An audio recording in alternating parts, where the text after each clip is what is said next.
सभी को नमस्कार। दोस्तों, आज हम आपदा प्रबंधन में लेसन 4 पढ़ने वाले हैं और इसके बाद में एक और लेसन बाकी है और हमारा आपदा प्रबंधन भी पूरा हो जाएगा। इस प्रकार हमारा मेंस का सिलेबस टू द पॉइंट बहुत अच्छे से चल रहा है।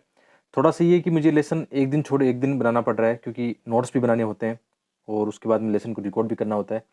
तो आराम से हम इनको पढ़ेंगे, जल्दबाजी बिल्कुल नहीं करेंगे क्योंकि इसमें क्वालिटी भी हमें सही रखनी है और कंटेंट भी अच्छा रखना है।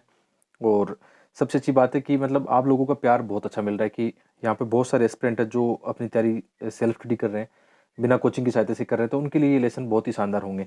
तो ऐसे करते-करते हमारे पास आने वाले वक़्त में साढ़े 4 महीने हैं, ये मान के चलो दिसंबर तक हम जितने टॉपिक कर सकते हैं, इसी रफ्तार से मतलब जल्दबाजी नहीं कर सकते, नोट्स बनाएँगे, वीडियो बनाएँगे, इस हिसाब से हमें आगे बढ़ना है। तो साढ़े 4 महीनों में मतलब दिसंबर तक जो भी हम कर पाएँगे, वैसे अधिकांश टॉपिक इसमें आ जाएँगे। कुछ जो बड़े टॉपिक है जैसे लक्ष्मीकांत आप पढ़ लोगे, हिस्ट्री मॉडर्न हिस्ट्री में जैसे स्पेक्ट्रम आप पढ़ लोगे, ऐसी चीज़ें आप अपने से कर लेना क्योंकि उसमें सेल्फ स्टडी ही ज़रूरी होती है, बार-बार कर सकते हो। बाकी छोटे वाले सेक्शन है उनको हम यहाँ पे देख लेंगे, टू द पॉइंट तरीके से देख लेंगे और जल्दी हमारे 2 लाख सब्सक्राइबर होने वाले हैं। आप लोगों का प्यार बढ़ रहा है, हमारा परिवार भी बढ़ रहा है और हो सके तो आप लोग अपने दोस्तों के साथ शेयर कीजिए। जैसे इन वीडियो के 10,000 लोग देखते हैं, यदि आप सभी एक-एक, दो-दो अपने दोस्तों के साथ शेयर करते हो, उनसे सब्सक्राइब करवाते हो, तो हमारा चैनल कितनी जल्दी आगे बढ़ेगा। ऐसा प्यार तो आपसे चाहिए, इतना मोटिवेशन तो आपसे चाहिए। चलिए आगे बढ़ते हैं, ठीक है। सबसे पहले जो आज हम पढ़ने वाले हैं बाढ़ के बारे में पढ़ने वाले हैं। इससे पहले हम कल कुछ टॉपिक पढ़ चुके हैं इस बारे में, जो भारत में प्राकृतिक आपदाएँ हैं उसके टॉपिक पढ़ चुके हैं। और इसके बाद में जो एक लेसन होगा उसमें जो नए टॉपिक है जैसे हीट वेव है, कोल्ड वेव है और इसके अलावा जैसे वैश्विक स्तर पर ऐसे कौन से इसमें कन्वेंशन हुए हैं या कोई ऑर्गेनाइजेशन वैश्विक स्तर पर इसमें काम कर रहा है। जैसे आपने देखा होगा ह्यूगो फ्रेमवर्क है या इसके बाद में भी जो चेंज आया है, ऐसे क्वेश्चन आए हैं अक्सर, ठीक है। सेंडाई फ्रेमवर्क है, ऐसे क्वेश्चन आए तो उनका एक चैप्टर हम अलग से पढ़ लेंगे। तो ऐसा करके हमारा काम बन जाएगा और याद रखना, ज़्यादातर मैंने एक चीज़ देखी है यूपीएससी के एग्जाम में, ज़्यादा क्वेश्चन करंट अफेयर के आएँगे। जैसे इस साल जो करंट अफेयर के आएँगे, जैसे आपने देखा यूरोप में किस प्रकार हीट वेव और जो फॉरेस्ट फायर की घटना घटी है, इस बार देखना आपदा प्रबंधन में ऐसे ही क्वेश्चन आएँगे। यूपीएससी मेंस के एग्जाम में जिस साल जो चीज़ें चर्चा में रहती है, मेंस में उसी साल पूछ ली जाती है। प्री में क्या होता है 1-2 साल के पीछे की भी चीज़ें पूछते हैं, लेकिन मेंस में ये बहुत इंपॉर्टेंट है कि आपके 4-5 महीने के ढंग से आप न्यूज़पेपर पढ़ते हो तो आपका बहुत अच्छा यहाँ से हो जाएगा। और मेरा हमेशा से ये रहा है कि मैं न्यूज़पेपर पे ज़्यादा डिपेंड रहता हूँ करंट अफेयर को लेकर, तो न्यूज़पेपर से जो भी चीज़ें आएगी उनको ऐड ऑन कर लेना यहाँ पे, ठीक है? ये ज़्यादा बढ़िया रहेगा। और जैसे मैंने आज बताया था आपको, एक वीडियो भी बनाया था कि हिंदू न्यूज़पेपर के आजकल आर्टिकल हिंदी में आने लगे हैं, ठीक है? हाँ, थोड़ा-सा उसमें एक दिक्कत है कि उसके लिए शायद है ना उसमें जो डिजिटल उनका सब्सक्रिप्शन होता है वो लेना पड़ेगा। तभी वो आर्टिकल, आप सभी आर्टिकल फ्री में पढ़ सकते हो। अभी 14-15 दिन के लिए उनका शायद फ्री में है, तो वो आप देख लेना। इसके अलावा जैसे मतलब यदि आप इंग्लिश में कंफर्टेबल हो, तो आराम से द हिंदू जो आपके पास ऑलरेडी उपलब्ध है, तो वो पढ़ लेना, कोई दिक्कत नहीं है, नॉर्मल चीज़ है। लेकिन एक अच्छे न्यूज़पेपर में आप निवेश करते हो तो आपको कोई नुकसान नहीं होगा उस चीज़ का, आपको फ़ायदा होने वाला है, ठीक है? ये फ़ायदा है। क्योंकि जैसे आप द हिंदू आप घर पे मँगाते होंगे, आप में से जो दिल्ली में रहते हैं, वो मँगाते हैं, तो उनको 10-15 रुपए पड़ते हैं। महीने का उनका खर्चा कितना है? 300-400 रुपए का खर्चा एक द हिंदू पेपर का आता है। लेकिन उसमें ऑप्शन हिंदी वाला नहीं आता है। आप डिजिटल वाला लेते हो तो उसमें कितने दिनों का है, वो देख रहा था मैं, उसमें 440 दिनों का है मात्र 1100 रुपये में। तो डिजिटल वाला ठीक ठाक है, मतलब आप समझ रहे हो मेरी बात, मैं क्या कहना चाह रहा हूँ, देख सकते हो उसको। ये प्रैक्टिकल चीज़ें हैं बस, ठीक है। बाढ़ वाले में आते हैं और बाढ़ वाले में क्वेश्चन ट्रेडिशनल ना आकर आजकल क्या आता है, शहरी बाढ़ का आता है। अर्बन फ्लड वाला तो क्वेश्चन 3-4 बार आ चुका है, तो वो इंपॉर्टेंट है आपके लिए, ठीक है। तो भारत का लगभग 12% क्षेत्र जो है बाढ़ प्रभावित क्षेत्र है, किसके अनुसार? राष्ट्रीय बाढ़ आयोग के अनुसार। राष्ट्रीय बाढ़ आयोग के अनुसार कितना प्रभावित क्षेत्र है, ये थोड़ा सा इंट्रोडक्शन जब भी ऐसा क्वेश्चन आता है तो आप इसको लिख सकते हो कि जो हमारा नेशनल फ्लड कमीशन है उसके अनुसार क्या है, भारत का 12% क्षेत्र किससे प्रभावित है? बाढ़ से प्रभावित है। इसके अलावा जैसे इसकी थोड़ी बहुत आपको परिभाषा भी आनी चाहिए कि जब नदी जलवायु में क्या होता है, आवश्यकता से अधिक या क्षमता से अधिक जल का बहाव होने लगता है, वो अपने कैचमेंट एरिया को छोड़कर बाहर निचले वाले एरिया में आने लगता है, तो क्या होता है, बाढ़ की स्थिति बन जाती है। तो चाहो तो एक सामान्य परिभाषा जो आप जानते हो उसको लिख सकते हो, या किताबी परिभाषा भी आप लिख सकते हो, आराम से इसको यहाँ पे देख लेना, कोई इसमें कोई समझाने वाली बात नहीं है। और जैसे एक चीज़ आप देखना कि अपने जो नोट्स है ना, ऐसे बनाए गए हैं कि आप चाहो तो इनको एक मॉडल आंसर के रूप में भी देख सकते हो। कुछ रहता है तो उसको आप आराम से इसका इंट्रोडक्शन लिख सकते हो, उसी हिसाब से बनाया गया है। बाद में क्वेश्चन की डिमांड हमेशा रहती है कि जैसे बाढ़ के कारण क्या है, तो कारण का फ्लो चार्ट आप डायग्राम ऐसे बनाना, उससे बहुत फायदा होगा। आप पैराग्राफ पे लिखोगे तो मतलब डायमेंशन उतने कवर नहीं हो पाएंगे, इसलिए क्या करोगे, सीधा बाढ़ के कारण बताओ और ऐसे इस तरीके से आप लिख सकते हो। जैसे बाढ़ के कारण क्या है, प्राकृतिक कारणों में हम जानते हैं भारी वर्षा। आजकल आपने देखा कि चरम जलवायु की घटनाएं बढ़ रही है, लानिना लिनो की घटनाएं बढ़ रही है और कहीं न कहीं चक्रवात की घटनाएँ बढ़ रही हैं, तो अचानक फिर बारिश बहुत ज़्यादा होने लगती है। और एक पैटर्न और देखा गया है, कम समय में अधिक वर्षा। पहले क्या हो रहा था कि जैसे 4-5 महीने में जो वर्षा होती थी, अभी पैटर्न ये हो गया कि 2-3 महीने में ही ज़्यादा वर्षा हो रही है। ये देखने को मिल रहा है दक्षिण-पश्चिम मानसून में। बादलों का फटना अक्सर ऐसी मतलब बाढ़ का कारण बनता है, चक्रवात, सुनामी भी कारण बनते हैं। ग्लेशियर का अचानक टूटना आपने देखा अक्सर हिमालय में ऐसा होता है, हिमालयन रीजन में उत्तराखंड ग्लेशियर आदि का टूटना, तो उससे क्या होता है बाढ़ की घटनाएँ होती है। झीलों का टूटना, जैसे ग्लेशियर जो पिघलते हैं, ठीक है, धीरे-धीरे झीलें बनती है, वहाँ पे आपने सुना होगा, ठीक है, जिनको ग्लोब बोला जाता है, यानी ग्लेशियर लेक आउटबर्स्ट फ्लड की घटनाएँ जहाँ पे होती है ना, इस विशेषकर जैसे सिक्किम में ऐसी घटनाएँ होती हैं, उनका प्रबंधन भी किया जा रहा है। आप ऐसे एग्ज़ाम्पल बता सकते हो। इसके अलावा होता है कि सतत मृदा अपरदन व नदियों में जलोढ़ जमाव। जैसे नदी के पेंदे में यदि अपरदन जमा होगा, निक्षेप जमा होगा, तो कहीं न कहीं आगे जाके क्या होगा, नदी अपना मार्ग चेंज करेगी, तो क्या होगा, बाढ़ की समस्या आएगी। नदी मार्ग परिवर्तन, चरम जलवायु घटनाएँ। तो प्राकृतिक कारणों में देखो हमारे पास कितने आयाम हैं। ये हमने देखा यहाँ पे हमारे पास प्राकृतिक में कितने कारण हैं। अब चाहो तो आप फिर इनमें थोड़ा-थोड़ा एग्ज़ाम्पल कर देना। यूपीएससी में क्या होता है, केवल पॉइंट लिखना भी अच्छी बात नहीं है। थोड़ा-सा अपने आंसर को आप इंटीग्रेटेड करोगे ना, कि जो पॉइंट आपने लिखा उसके पक्ष में आपने कोई डाटा, कोई एग्ज़ाम्पल लिखा। जैसे अब बादल फटने की घटना, जैसे आप लिखोगे हिमालयन रीजन में, हिमालयन रीजन में ऐसी घटनाएँ होती है, एग्ज़ाम्पल लिख दिया आपने, ठीक है। और चक्रवात और सुनामी आपने देखा कि हाल ही में कहाँ तटीय क्षेत्रों में ऐसा देखने को मिला, कोई आपको चक्रवात का नाम याद हो, वो लिख दिया आपने। ग्लेशियर अचानक उत्तराखंड घटना, ठीक है, सिक्किम, ऐसे कुछ-कुछ ऐड कर दोगे ना, और ये मतलब चीज़ें आपको ऐड करनी पड़ेगी। थोड़ा-थोड़ा आप जैसे-जैसे समझदारी दिखाओगे या आप में एक मैच्योरिटी का लेवल आएगा, न्यूज़पेपर आप डेली पढ़ोगे, तो आपका माइंड अपने आप इनको जोड़ देगा। आप चिंता मत करना, अपना आंसर अपने आप इंटीग्रेट हो जाएगा। कभी-कभी समय कम होता है तो आप कीवर्ड में भी लिख सकते हो, लेकिन इसके लिए आपको क्या करना होगा, टॉपर्स की कॉपी देखनी होगी। टॉपर्स की कॉपी देखने से आपको एक कॉन्फिडेंस आएगा कि टॉपर्स कैसा लिखते हैं, मैं कैसा लिखता हूँ, मेरे में क्या कमी है, मेरे में क्या अच्छाई है।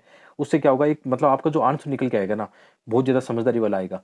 यदि आप कहीं भी ₹1 भी खर्च नहीं करते हो, तो आप ऐसा कर सकते हो कि जैसे मैं आपको पढ़ा रहा हूँ, ठीक है? आपको मैंने इंटेल सिक्योरिटी एथिक्स जो भी पढ़ाया है, आप इनको खुद लिखो। पढ़ने के बाद में 2, 4, 5 बार अच्छे से रिवीजन करके जो भी प्रीवियस ईयर क्वेश्चन है उनको लिखो और उनको फिर थोड़ा-सा आप खुद एनालिसिस करो। एक काम और कर सकते हो कि जैसे आपने पूरा पढ़ लिया, एथिक्स पढ़ लिया, इंटरनल सिक्योरिटी पढ़ लिया, डिजास्टर मैनेजमेंट पढ़ लिया। अब आपकी ज़िम्मेदारी क्या है कि मुझे आंसर राइटिंग करनी है। जब मैंने पढ़ लिया तो मुझे आंसर राइटिंग करनी है। तो क्या करो, टॉपर्स की कॉपीज़ देखो कहाँ मिल जाएगी, दृष्टि पे मिल जाएगी, विजन की साइट पे मिल जाएगी। टॉपर्स की कॉपीज़ में वो क्वेश्चन देखो जो आपके सिलेबस से मैच करते हैं और उन क्वेश्चन को लिखो। फिर देखना आपका कितना कॉन्फिडेंस बढ़ेगा, आंसर राइटिंग करना सीख जाओगे, ठीक है। मैं अपना कह सकता हूँ कि मैंने आंसर राइटिंग को लेकर कभी मतलब कोई मतलब ऐसा नहीं किया, बहुत ज़्यादा बड़े प्रयास नहीं किए, बल्कि छोटे-छोटे प्रयास किए मैंने। छोटे-छोटे प्रयास कैसे कि जैसे टॉपर्स के कभी एक क्वेश्चन को देखना, कभी मैं लिख रहा हूँ, उनके आंसर से मैच कर रहा हूँ, कभी प्रीवियस ईयर क्वेश्चन को सही ढंग से लिखने का प्रयास करना, ठीक है, ऐसा कर सकते हो। तो इससे छोटे-छोटे स्टेप उठाओगे ना तो आंसर राइटिंग करना सीख जाओगे। बहुत सारे बच्चे ऐसे कमेंट करते हैं कि सर हम आंसर लिख ही नहीं पाते हैं, हमारे में स्पीड नहीं आती है, वो नहीं आती। तो मेरा एक ही कहना है कि यदि आप छोटे-छोटे स्टेप उठाओगे कि शुरुआत में आधी घंटा आपको आंसर फ्रेम करने में लगा, लिखने में लगा, 1 घंटा लगा, कोई बात नहीं, लगने दो एक क्वेश्चन में 1 घंटा। धीरे-धीरे प्रैक्टिस करोगे तो आप खुद है ना उसी आंसर को एक टाइम पीरियड में यानी 8 मिनट में लिखना सीख जाओगे। जैसे मैं अपना कहता हूँ कि घर पे बैठ के जब मैं आंसर राइटिंग प्रैक्टिस करता हूँ तो मुझे जो 3 घंटे में अपने को आंसर लिखना होता है, पूरे क्वेश्चन सॉल्व करने होते हैं, उसमें मुझे कभी-कभी सवा 3 घंटे, साढ़े 3 घंटे भी लग जाते हैं। लेकिन एग्ज़ाम में ऐसा नहीं होता। एग्ज़ाम का जो प्रेशर है, वो आपके दिमाग की और हाथ की स्पीड अपने आप बढ़ा देगा। वहाँ इतना मतलब कूल हो जाओगे आप कि आपका हाथ बहुत कितनी स्पीड से चल रहा है मतलब, ये मैंने महसूस किया हमेशा मेंस के एग्ज़ाम में। तो इसकी चिंता मत करना, लेकिन प्रैक्टिस करो, छोटे-छोटे स्टेप उठाओ।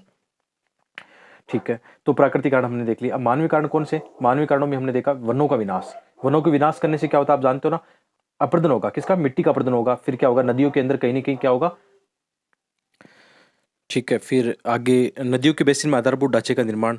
इसमें भी देखा गया है कि अक्सर क्या होता है कि जनसंख्या और नगरीकरण, औद्योगिकरण बढ़ रहा है, तो जो हम कह सकते हैं भूमि का अभाव होता है। तो वहाँ पे क्या होता है, नदी के जो कैचमेंट एरिया होता है, उसके अंदर कहीं न कहीं फिर आबादी, बस्तियाँ, इनका निर्माण होने से भी नदियों में बाढ़ की संभावनाएँ बढ़ जाती है। इसके अलावा नदियों के बेसिन में मृदा और खनन, वहाँ से भी ऐसी समस्या आती है। बांधों का संरक्षण, रख-रखाव की संकट आता है। अवैज्ञानिक कृषि पद्धति आपने देखा होगा कई बार, मतलब ये देखने को मिलता है कि बहुत ज़्यादा मतलब हम कह सकते हैं कि जैसे आपने ये देखा स्थानांतरित कृषि या आपने झूम कृषि देखी, तो उसके कारण भी क्या होता है कहीं न कहीं जो वहाँ का जो हमारा जो मिट्टी होती है उसमें भी बहुत कटाव होगा। वनों का भी हम विनाश करते ही हैं उसमें, जैसे नॉर्थ ईस्ट में अक्सर देखने को मिलता है। और भी कई सारे संकट इसमें आ जाएँगे, अवैज्ञानिक कृषि में आ जाएँगे, ठीक है? इसको आप बता सकते हो। और प्राकृतिक आर्द्र भूमियों को नुकसान हमने देखा, इसका बड़ा एग्जाम्पल है। जैसे अक्सर देखा गया है कि आर्द्र भूमि क्या काम करती है, आपको पता हो तो। आर्द्र भूमि काम करती है, जैसे एक्स्ट्रा सरप्लस जो वाटर होता है ना, वो आर्द्र भूमि में समा जाता है। और जब भी जल संकट होता है तो आर्द्र भूमि क्या करती है, आसपास के क्षेत्र को रिचार्ज करती है, वाटर को रिचार्ज करती है। तो उससे क्या कर सकते हैं हम, सरप्लस वाटर को यूज में ले सकते हैं। तो इनका भी बड़ा रोल होता है, लेकिन इसको नुकसान पहुंचा रहे हैं। कंक्रीट के जंगल हमने बना दिए हैं। इसके अलावा जल निकास प्रणाली में हस्तक्षेप की बात करें तो कहीं न कहीं वही बात आती है कि जो भी जल निकासी होती है, जैसे शहरी क्षेत्र में ऐसा देखा जाता है कि जो भी एक वाटर जहाँ से फ्लो करता है, उसके अंदर कचरा वगैरह डाल दिया जाता है। जनसंख्या का बहुत ज़्यादा दबाव, तो उसके कारण तो क्या होता है, हर जगह समस्या आ रही है। जनसंख्या विस्फोट की समस्या के कारण बहुत सारे नुकसान देखने को मिलते हैं। तो आप ये बता सकते हो। तो यहाँ पे देखो, आपने देखा ना कितने कारण मैंने लिख दिए हैं, ठीक है? अब कुछ कारण इनमें जो याद रहे वो एग्ज़ाम में इस्तेमाल कर लेना। ज़रूरी नहीं कि सभी कारण लिखें, लेकिन आपके पास स्पेस और टाइम हो तो आप जो भी कम शब्दों में लिखना चाहो तो लिख सकते हो ऐसा। ठीक है। आगे, भारत में बाढ़ वितरण रूप प्रतिरूप, कुछ एग्जाम्पल भी आपके पास होने चाहिए। जैसे अभी क्या हो रहा है, दक्षिण पश्चिम मानसून चल रहा है, तो अभी भारत के कौन से हिस्सों में बाढ़ आ रही है। तो जैसे ये नोट्स हमने बनाए, तो आपको कुछ चीज़ें याद आ रही है, कोई केस स्टडी याद आ रही है, जैसे नॉर्थ ईस्ट में याद आ रही है, या यूपी बिहार, यहाँ पे कोई कहीं भी संकट दिखा आपको दिखाई दे रहा है, या साउथ इंडिया में कहीं संकट संकट दिखाई दे रहा है, तो आप अपने नोट्स में ऐड कर लेना। उसका फ़ायदा मिलता है कि आप करंट चीज़ों को क्वेश्चन में बता रहे हो, उसका अलग ही फ़ायदा मिलता है। तो जैसे विशेषकर ब्रह्मपुत्र क्षेत्र में, ब्रह्मपुत्र और उनकी सहायक नदियाँ जो है, वहाँ पे ऐसा देखने को मिलता है। क्यों देखने को मिलता है? एक तो ये रीज़न क्या है, प्लेट विवर्तनिक संवेदनशील क्षेत्र है। जब भारतीय प्लेट, शुरुआत में ऐसा कहा जाता है कि जब यूरेशियन प्लेट से टकराई थी, तो शुरुआती स्तर पर कहाँ से टकराई थी? जो नॉर्थ ईस्ट वाला एरिया है, तो वहाँ पे चट्टानों को बहुत ज़्यादा नुकसान हुआ था। उसके कारण क्या कहते हैं कि चट्टानें चूर्णित अवस्था में रहती है, और आज भी वहाँ पे ऐसे मतलब संवेदनशील क्षेत्र हैं। आज भी वहाँ पे अर्थक्वेक और भूस्खलन की घटनाएँ घटती है, तो वो भी कहीं न कहीं बाढ़ के कारण बनते हैं। इसके अलावा यहाँ की जो नदियाँ हैं, वो अपरदन बहुत ज़्यादा लाती है या कटाव बहुत ज़्यादा करती है, जिसके कारण क्या होता है, नदियों के जो मार्ग है उसमें कचरा जमा हो जाता है, या जिसको जलोढ़ बोलते हैं, जमा हो जाता है। उसके कारण भी नदियाँ मार्ग परिवर्तन करती है। ठीक है? ये भी आपके पास अच्छे एग्ज़ाम्पल है। जैसे आपने देखा, माजुली द्वीप का निर्माण इसी प्रकार हुआ है। माजुली द्वीप का निर्माण अपरदन के जो निक्षेपण है और जमाव के कारण ही तो हुआ है, इसीलिए नदी द्वीप उसको कहा जाता है। ठीक है? इसके अलावा मानसून कि में भारी वर्षा ये देखने को मिलती है, और भारी वर्षा में कई बार ये देखने को मिलता है, बादल फटने की घटनाएँ और बाढ़ आ जाती है। ब्रह्मपुत्र नदी में एक एग्जाम्पल है, नदी द्वीप, यहाँ पे प्रतिवर्ष बाढ़ देखने को मिलती है। इसके अलावा गंगा, यमुना और की सहायक नदियों में ऐसा देखने को मिलता है कि यहाँ पे इस क्षेत्र में बादल फटने के कारण भारी वर्षा आती है। कई बार ग्लेशियर के टूटने से भी यहाँ पे क्या होती है, जो नदियाँ आती है उनमें फ्लड की घटनाएँ बढ़ती है। इसके अलावा शहरी औद्योगीकरण, नदी मार्ग अवरोध और प्रतिवर्ष बिहार में बाढ़ देखने को मिलती है। इसके अलावा जैसे बाढ़ के परिणाम प्रभाव क्या हो सकते हैं, वो आपके पास होने चाहिए। जैसे इसमें दोनों आने चाहिए। प्रभाव में अक्सर आप याद रखना, जब भी प्रभाव की बात आए, इम्पैक्ट की बात आए, क्वेश्चन ऐसा आए, ठीक है, परिणाम की बात आए, तो आपके पास ऐसा होना चाहिए, क्या क्या इसके इम्पैक्ट दो तरीके से हो सकते हैं, सकारात्मक या नकारात्मक, या इसके अल्पकालीन या दीर्घकालीन कुछ प्रभाव हो सकते हैं। तो जब भी आप है ना थोड़ा व्यापक रूप से लिखोगे ना, तो एग्जामिनर आपसे इंप्रेस होगा। जैसे बाढ़ के प्रभाव में हम पॉजिटिव नेगेटिव लिख सकते हैं। आप सोच रहे हो सकारात्मक क्या है, तो सकारात्मक बहुत सारी चीज़ें हैं। जैसे यदि बाढ़ नहीं आएगी तो प्रतिवर्ष नई मिट्टी, उपजाऊ मिट्टी जो आती है, आपने देखा होगा विशेषकर जैसे गंगेटिक प्लेन है, उसके अंदर ऐसा होता है कि प्रतिवर्ष जब नदियाँ अपने कैचमेंट को छोड़ के बाहरी तरफ जब बहती है, पानी बहता है, तो वहाँ पे जो नई मिट्टी है उसका जमाव होता है और उसमें अच्छी फसलें होती हैं। तो कृषि का उत्पादन अच्छा होता है, जीडीपी में उसका योगदान होता है। भूमिगत जल है उसका भी काफ़ी, जो जो बाहरी एरिया उसमें भी जहाँ पे पानी पहुँचता है बाढ़ का, तो वहाँ पे भूमिगत जल रिचार्ज भी होता है। तो थोड़े से इनके पॉजिटिव इम्पैक्ट भी देखने को मिलते हैं। नेगेटिव इम्पैक्ट तो बहुत सारे हैं। जितनी भी आपदा है, उनके आप देखना लगभग क्या होंगे, जितने भी नेगेटिव इम्पैक्ट होंगे सब सेम होंगे। तो इनको ज़्यादा मैंने विस्तार से नहीं लिखा। नॉर्मल ये लिखा कि जैसे स्पेसिफिक कुछ पॉइंट है, जैसे जनधन की हानि, कृषि पशुधन है, बीमारियाँ और महामारियाँ बहुत ज़्यादा फैलती है, जैसे हैजा और आर्तस्रोत या अन्य कई सारी संक्रमण की बीमारियाँ हैं जो जल के कारण फैलती है। आधारभूत ढांचे को नुकसान होता है, ये आप बता सकते हो। ठीक है? इसके अलावा मैप आपको आना चाहिए कि जैसे बाढ़ संभावित क्षेत्र का आपको मैप आना चाहिए, और जैसे आपको एग्जाम में एकदम एज इट इज़ मैप नहीं आ रहा है, तो आप क्या कर सकते हो, सिंपल सा एक मैप बनाओ। आपको पता है कि भारत में विशेषकर ये ब्रह्मपुत्र क्षेत्र है, यहाँ पे गंगा और यमुना क्षेत्र है, इसमें बाढ़ की समस्या रहती है। साउथ इंडिया में भी कुछ बना सकते हो, इधर आप बना सकते हो, ऐसे करके कुछ बाढ़ संभावित क्षेत्र को इसमें दिखा सकते हो। उससे क्या होगा, कम से कम आप एग्जामिनर को मतलब ये तो दिखा रहे हो कि आपको इस चीज़ें पता है, आप आराम से इनको मैपिंग करके अपने वर्ड को भी बचा सकते हो। ठीक है? इसका भी फ़ायदा मिलता है। इसके अलावा समाधान क्या है, समाधान में बहुत सारी चीज़ें हैं। ठीक है? समाधान में भी आप चाहो तो कभी ऐसे अल्पकालीन और दीर्घकालीन समाधान में इसको तोड़ सकते हो, या एक साथ लिख सकते हो। समाधान में जैसे जलाशय, बांध, नदी घाटी परियोजनाएं, जैसे आपने देखा होगा ना कि पश्चिम बंगाल के अंदर कौन सी नदी पहले बंगाल का शोक कहलाती थी, दामोदर नदी, तो वहाँ पे क्या किया, नदी घाटी परियोजना बना दी गई, यानी मतलब उनका प्रबंधन कर दिया गया वहाँ पे। ठीक है? तटबंध और बाढ़ सुरक्षा की दीवारें, जैसे ये दिल्ली में यमुना में प्रयोग किया गया था। इसके अलावा जल निकासी में सुधार, हर जगह मतलब ये होना चाहिए कि कैचमेंट एरिया में बस्तियाँ नहीं होनी चाहिए, उनमें भी सुधार होना चाहिए। नदी जल मार्ग में सुधार, जैसे समय-समय पर यदि गाद जमा होती है, निक्षेपण होता है तो उसकी सफाई करना। बाढ़ के जल को मोड़ना, जैसे श्रीनगर में ऐसा किया गया था। इसके अलावा जैसे जल ग्रहण क्षेत्र और वनीकरण, चेक डैम आदि बना सकते हैं। बाढ़ के मैदान का मानचित्रीकरण होना चाहिए, ताकि मैपिंग करने से फ्लड मैप बना के हम क्या कर सकते हैं, इनकी पूर्व निगरानी भी कर सकते हैं। बाढ़ प्रबंधन योजनाएँ समय-समय पे ऐसी सरकारी योजनाएँ भी बनाई जाती है। एकीकृत जल संसाधन प्रबंधन किया जाता है। भारत में बाढ़ का पूर्वानुमान चेतावनी, ये सब सेम पॉइंट है जो लगभग आपदा में काम आएँगे। लेकिन इतने पॉइंट है यार, मतलब इनमें से कुछ भी याद रख पाए एग्ज़ाम में लिखने के लिए आपके पास काफ़ी मटेरियल होगा। ये आजकल बहुत ज़्यादा है, शहरी बाढ़ आजकल सबसे ज़्यादा है। और आप प्रीवियस ईयर क्वेश्चन देखते हो तो आपको पता लगेगा 2-3 बार ये क्वेश्चन आ चुका है। तो जैसे इंट्रोडक्शन में क्या लिखोगे, शहरी बाढ़ का क्वेश्चन आया तो ये लिख देना कि हाल ही के वर्षों में मुंबई, चेन्नई, श्रीनगर, गुरुग्राम, हैदराबाद, पुणे आदि में शहरी बाढ़ के एग्जाम्पल देखने को मिले हैं। आपका अच्छा इंट्रोडक्शन बन गया, इससे ज़्यादा क्या चाहिए? यदि आप और अच्छा इंट्रोडक्शन करना चाहते हो तो आप ये रख लेना याद कि काउंसिल और एनर्जी, एनवायरनमेंट एंड वाटर की रिपोर्ट के अनुसार वैश्विक तापन, जलवायु परिवर्तन और चरम जलवायु घटनाओं के कारण हाल ही में चक्रवात भारी वर्षा में वृद्धि देखी गई है, जिसके कारण शहरी आधारभूत ढांचे, इसके साथ साथ शहरी आधारभूत ढांचे की कमजोरी स्थिति ने शहरी बाढ़ को जन्म दिया। तो आपके पास अच्छे बुलेट पॉइंट है, मैंने ऐसे ही आपको नोट्स दे दिए हैं कि आपके पास कोई भी मॉडल आंसर है ना, एकदम बनाया बनाया पड़ा है एकदम। अपने नोट्स आप देखना, पूरे के पूरे नोट्स ऐसे लगेंगे। और मुझे खुद भी इतना फायदा हो रहा है इनको पढ़ के, ऐसा लग रहा है कि यार काश ये नोट्स मेंस के एग्जाम में और पहले होते। मतलब ये समय के बाद में समझ में आया कि नोट्स कैसे बनाने चाहिए, टू दी पॉइंट बनाने चाहिए। तो मेरा अनुभव वो आपके काम आए तो इससे अच्छी क्या बात हो सकती है। और चिंता मत करो यार, एक जेन्युइन व्यक्ति आपको पढ़ा रहा है। एक मतलब बहुत कम कोचिंग या ऐसे होंगे जहाँ पर 3 बार इंटरव्यू दिया व्यक्ति पढ़ा रहा है आपको, वो भी खुद एक एस्पिरेंट भी है अभी, जो खुद एग्जाम में भी शामिल है। यानी ये तो फ़ायदा है। जैसे मैं कभी कभी सोचता हूँ कि मैं एक अभी भी एस्पिरेंट हूँ, तो मुझे एक फ़ायदा है कि एक स्टूडेंट की डिमांड क्या है, और 3 इंटरव्यू देने के अनुभव, यानी 3 बार मेंस पास करने का अनुभव, और वन ऑफ द बेस्ट मतलब मार्क्स भी आ चुके हैं। तो इतना तो फ़ायदा है कि यार मैं पहले क्या करता था, कैसे आंसर राइटिंग करता था, यूपीएससी एग्जाम में कैसे लिख के आया था। तो मैं अपने जो प्रैक्टिकल अप्रोच जब आपके साथ साझा करता हूँ ना, और आपके जब कमेंट आते हैं, आप लोगों का जब प्यार मिलता है, तो मुझे इस बात की खुशी होती है कि अ, हम और आप एक सही रास्ते पे हैं, और इससे अच्छा क्या चाहिए। और यदि यहाँ तक पहुँचते पहुँचते या ये बात मेरी सुन रहे हो आप, तो मतलब इस बात को बिल्कुल विश्वास के साथ अपने साथ जोड़ना कि जो भी हम कर रहे हैं, जो भी हम पढ़ रहे हैं, जो भी मेहनत कर रहे हैं, सही दिशा में कर रहे हैं। इस बात को मतलब दिल और दिमाग में बैठा लो, जल्दी सफलता आपको मिल जाएगी। मतलब यही रास्ता है, यही मैंने किया है। मतलब कोई मतलब कोचिंगों के पीछे मैं कभी नहीं भागा हूँ। एकदम सिंपल रास्ता है, सेल्फ स्टडी का रास्ता। शुरुआती स्तर पर जब मैंने 2012 में तैयारी शुरू की थी, तो उस समय कुछ ऐसी कोचिंगों के चक्कर में पड़ गया था, जहाँ से कोई मतलब नहीं है। इसलिए मैं हमेशा ऐसे कहता हूँ कि मैंने कोचिंग की नहीं है, क्योंकि जहाँ से मैंने कुछ कोचिंग की बीच में छोड़ दी, मतलब छोटी-मोटी, वो कोचिंग अब है भी नहीं, जहाँ से मैंने शुरुआत की थी। बाद में पैटर्न चेंज हो गया, जैसे 2013 में जब पैटर्न चेंज हो गया, तो पूरा का पूरा सिलेबस हमें खुद ही सेल्फ स्टडी करना पड़ा था। इसलिए मुझे अक्सर आप लोग पूछते हो ना कि मैंने कभी कोचिंग की या नहीं की, तो मैं ये कहता हूँ कि यार मैंने हाँ सीसेट की इनकी कोचिंग की है, ऑप्शनल सब्जेक्ट की कुछ कोचिंग की है। बाकी जीएस, निबंध, एथिक्स, इसमें तो किसी का सहारा नहीं लिया, खुद सेल्फ स्टडी की है। ठीक है? तो सेल्फ स्टडी मतलब जो अभी हम कर रहे हैं, अभी जो मैं आपको पढ़ा रहा हूँ, ये तरीका सबसे बेस्ट मुझे लगता है कि हम क्वेश्चन देखते हैं, सिलेबस सही ढंग से देखते हैं, आंसर राइटिंग करते हैं और अच्छी चीज़ों को एंगेज करते हैं। यही बढ़िया रास्ता है। आगे बढ़ते हैं। शहरी बाढ़, इसके कारण क्या है? ये क्वेश्चन ऐसे आते हैं, आते रहेंगे।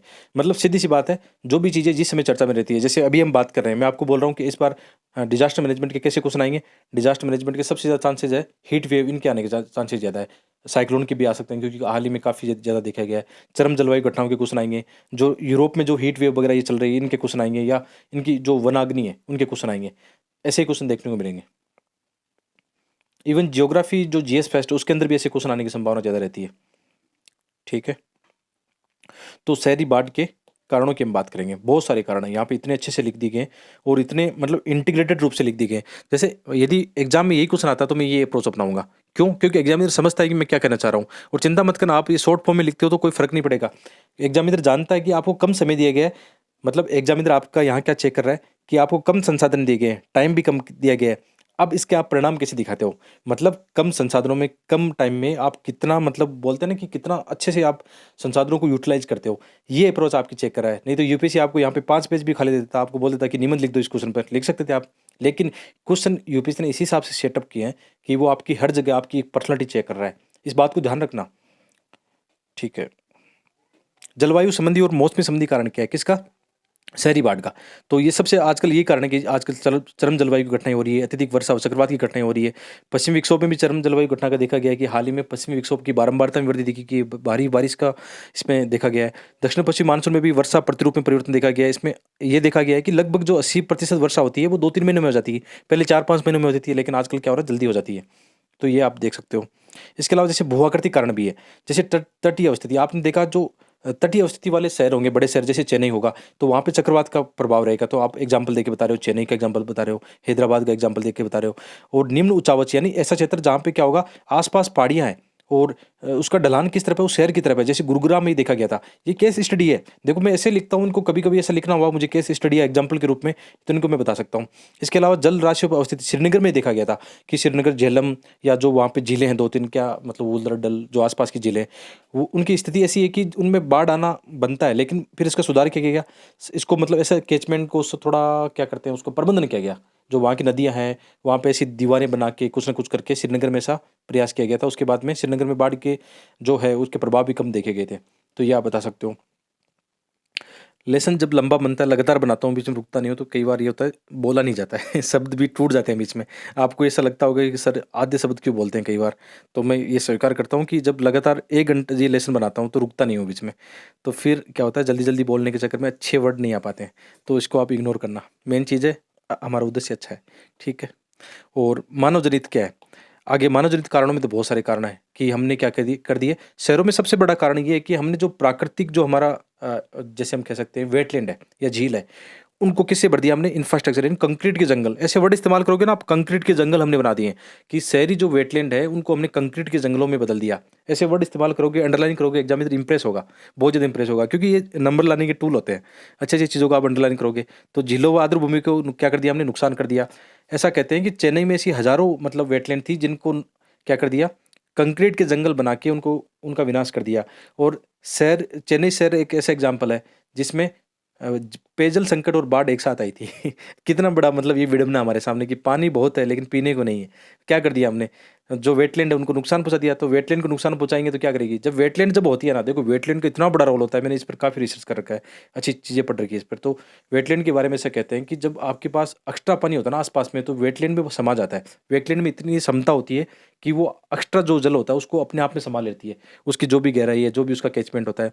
और जब पानी की कमी होती है तो वो क्या करती है, फिर उससे उसी आसपास के रीजन को रिचार्ज करती है, यानी उसका जो फ्लो है, वहाँ की जो नलकूप है या जो तालाब है उनमें आने लगता है।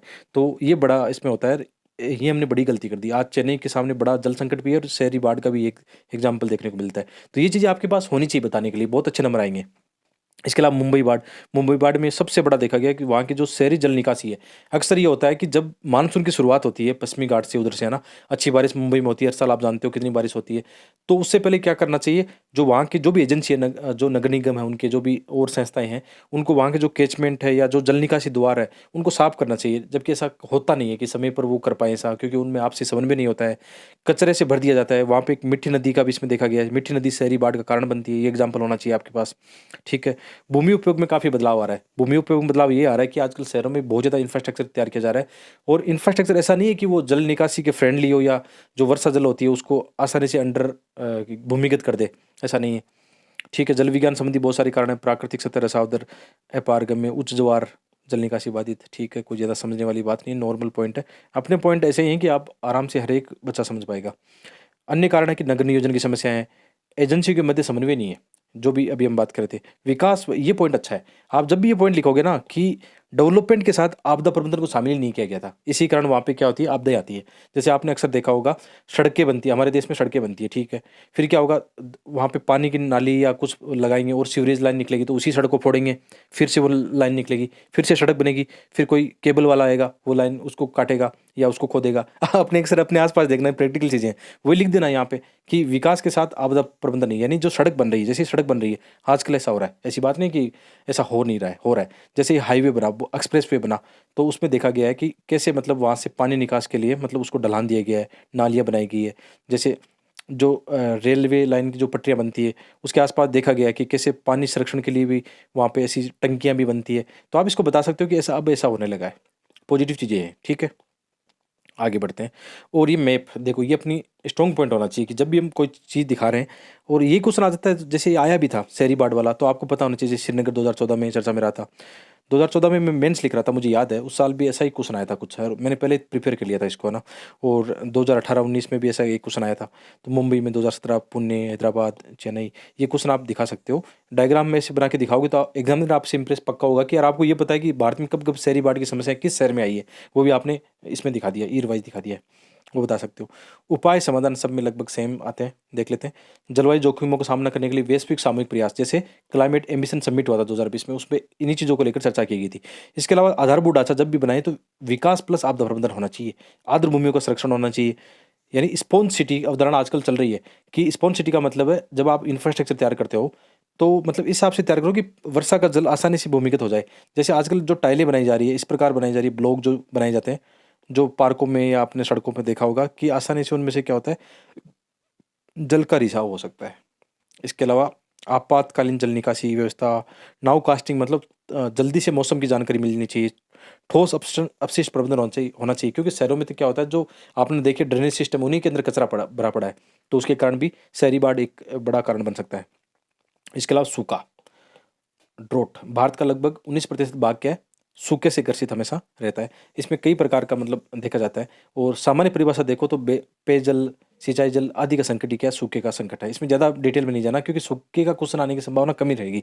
यदि क्वेश्चन इसमें पूछा जाएगा तो हीट वेव का पूछा जाएगा, सूखे का कम पूछा जाएगा। यानी सीधी सी बात है, ये नोट्स आपके पास है, जिस साल दो चीज़ें ज़्यादा चर्चा में वहाँ से क्वेश्चन आने की संभावना ज़्यादा रहती है। हालांकि पूछ तो कुछ भी सकते हैं, लेकिन संभावना किसकी ज़्यादा रहती है, दो जो ज़्यादा चर्चा में रहेगा। ठीक है, आगे कारण है, हम देखते हैं सूखे के एक कारण है प्राकृतिक यानी चरम जलवायु, वही सब सेम चीज़ें, अलिनो, वर्षा, सूखा, वर्षा की अनियमितता, अनिश्चितता, भूमि के जल संकट, जैसे बुंदेलखंड में देखा जाता है।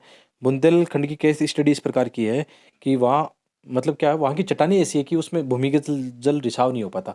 ग्रेनाइट नीस की चट्टानें हैं, वहाँ पे अक्सर हमेशा सूखा देखने को मिलता है। इसलिए बुंदेलखंड वाले एरिया से आपने देखा होगा नदी जोड़ो परियोजना, जो केन बेतवा उनका प्रयास किया जा रहा है। वैश्विक तापन वाष्पीकरण संकट है ये। मानवीय संकट है कि वनों का विनाश कर दिया हमने। वन क्या करते हैं, वर्षा में योगदान देते हैं। जल का दुरुपयोग किया हमने, सिंचाई में किया। हमारी जो फसलें ऐसे एरिया में ऐसी फसलें होती हैं, जैसे मैं अपने आसपास की बात करूं, हमारा जो क्षेत्र आता है डार्क जोन में आता है, यानी वाटर यहाँ पे कम है, राजस्थान का जो एरिया है, और वर्षा भी कम ही होती है यहाँ पे, लेकिन फिर भी यहाँ पे ऐसी फसलें बोते हैं जो बहुत ज़्यादा जल का उपयोग करती है। तो ये हमने गलत कर लिया। जब मुझे इसको केस स्टडी के रूप में बताना हो तो मैं अपने आसपास का एग्जाम्पल दे दूंगा। इसीलिए तो यूपीएससी क्या है, आपके आसपास की जननी, आप यदि आसपास की चीज़ों को सही से ऑब्जर्व करते हो तो उसका ज़्यादा फायदा मिलता है। जल प्रदूषण हमने कर दिया, भूमि के जल दोहन, आर्द्र भूमि नुकसान, ये सब इसमें आ जाएंगे सूखे में। इसके अलावा सूखा प्रभावित क्षेत्र हम देखें तो सर्वाधिक क्या है, अत्यधिक सूखा प्रभावित क्षेत्र है पश्चिमी राजस्थान, कच्छ। पश्चिमी राजस्थान में वर्षा 25 सेंटीमीटर से कम आप लिख सकते हो। कच्छ में भी इसी रीजन में आएगा। बुंदेलखंड में अभी एग्जाम्पल मैंने दिया कि वहाँ की चट्टानें ऐसी है कि वहाँ का जो वर्षा का जल है, वहाँ की भूमि के जल बहुत कम है, सीधी सी बात है, तो उसको लिख सकते हो। अधिक सूखा प्रभावित क्षेत्र है जो उसके आसपास पूरी राजस्थान, एमपी, पूरी महाराष्ट्र, वहाँ पे मध्यम सूखा उत्तरी राजस्थान। इसमें बताने वाली चीज़ नहीं, पढ़ना आराम से और मैप जरूर बना देना है, तो ये इससे आपका काम बन जाएगा। तो इसमें जैसे सूखे का मैंने वो नहीं लिखा, सूखे का प्रभाव क्या है। जब हम इतनी आपदाओं के प्रभाव पढ़ के हैं तो आप आराम से बता दोगे प्रभाव क्या है, और समाधान क्या है वो भी बता दोगे। समाधान के अंदर 20 पॉइंट आप गिना दोगे। सूखे से क्या समाधान बताओगे, समाधान बताओगे जो हमने कारण बताए वही समाधान है। जैसे वर्षा की आजकल क्या हो रहा है, चरम जलवायु घटनाएं हो रही है, तो वर्षा का संकट आ रहा है, तो हम क्या करेंगे, कहीं ना कहीं हम जल का प्रबंधन करेंगे। या वर्षा जहाँ पे हो रही है, बाढ़ आ रही है, तो जल का क्या करेंगे, वहाँ पे जल संरक्षण करेंगे। कौन सा, जो वर्षा का जल संरक्षण करेंगे। जैसे हमारे आसपास ऐसा हो रहा है कि आजकल हम इसको ऐसा लिख सकते हैं कि जैसे आजकल क्या हो रहा है, प्रधानमंत्री जो सिंचाई परियोजना है बूंद बूंद सिंचाई, उसके माध्यम से जो जो सूखे क्षेत्र हैं, जैसे राजस्थान की बात करें, वहाँ पे क्या हो रहा है, फार्म पॉन्ड बन रहे हैं जिसमें क्या हो रहा है, वर्षा का जल संरक्षण हो रहा है। जैसे हमारे खेत में आपने अक्सर फोटो में देखा होगा, ये भारत सरकार की एक योजना है, प्रधानमंत्री जल सिंचाई योजना, उसके तहत इसमें अच्छी सब्सिडी मिलती है किसानों को। किसानों पे बाहर भी नहीं पड़ता है। यानी इसको क्या बोलेंगे, किसानों का क्षमता निर्माण किया जा रहा है, ताकि किसान क्या हो, ऐसे रेन वाटर हार्वेस्टिंग के प्रोजेक्ट लगाएं और वर्षा जल संरक्षण करके बूंद बूंद सिंचाई को बढ़ावा दें। जैसे बूंद बूंद सिंचाई की बात करें, जैसे हमारे क्षेत्र में मतलब नहरें नहीं है, हमारे क्षेत्र में जैसे नलकूपों से हम सिंचाई करते हैं, फुहारा सिंचाई, तो फुहारा सिंचाई से भी आजकल जल बहुत ज़्यादा मतलब खराब हो रहा है, तो उसको हम बदल रहे हैं किसमें, बूंद बूंद सिंचाई में बदल रहे हैं। तो ऐसे पॉइंट होने चाहिए, ये लिख दोगे। परंपरागत जल प्रणाली है, जैसे बावड़ियाँ, कुएं, इनको बचाना है। और क्या लिखोगे, फसलें ऐसी करेंगे शुष्क, मतलब जिसको कृषि बोलते हैं हम, कम सिंचाई वाली, मतलब इजराइल टेक्नोलॉजी से हम करेंगे। इजराइल की टेक्नोलॉजी वैसे भी राजस्थान में चल रही है। तो ऐसे हमारे पास हज़ार है, हज़ार मतलब चीज़ें हैं जो हम बता सकते हैं। आप समझ पा रहे हो, ठीक है। तो इसके बाद में कल लास्ट लेसन बचने वाला हमारा, जिसमें हम थोड़े हीट वेव, कोल्ड वेव के बारे में जानेंगे, और कुछ जो वैश्विक जो प्रयास हैं, जैसे जहाँ से क्वेश्चन आया था ह्यूगो वाला, सेंडाई फ्रेमवर्क, वो जानेंगे। ठीक है, मिलते हैं एक और वीडियो में। आप सबका बहुत बहुत धन्यवाद।